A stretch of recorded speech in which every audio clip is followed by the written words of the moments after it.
नमस्कार शेतकरी मित्रांनो, पीएम किसान व नमो शेतकरी योजनेत नवीन नियम लागू। तर चला पाहूया सविस्तर माहिती।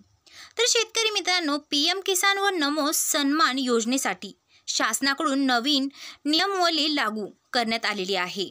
तर त्यामध्ये आता वारसा हक्क वगळता त्यांनी 2019 पूर्वी जमीन खरेदी केली असेल तर त्यांना शेतकरी म्हणून या योजनेचा लाभ घेता येणार आहे।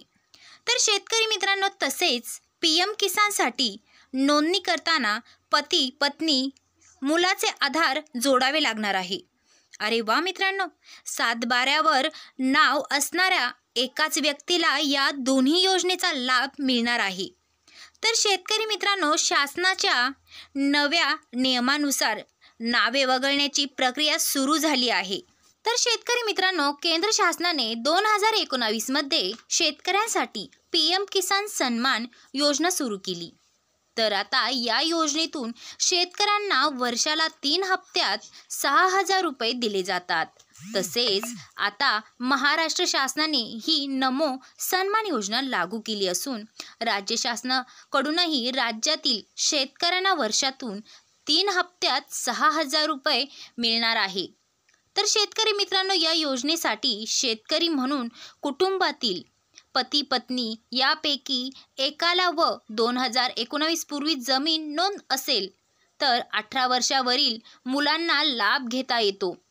पण काही पती पत्नी व 2019 नंतर जमीन नावावर झालेल्या तसेच माहेरकडील जमीन नावावर आहे म्हणून पती पत्नी अर्ज नोंदणी करून या योजनेचा लाभ घेत असल्याचे शासनाच्या निदर्शनास आले आहे।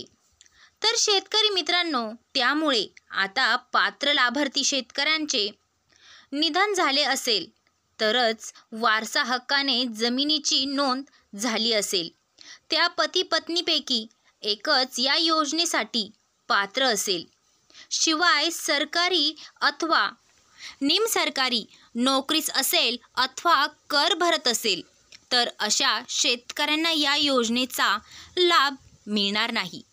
तर शेतकरी मित्रांनो, खरंच खूपच चांगली गोष्ट आहे।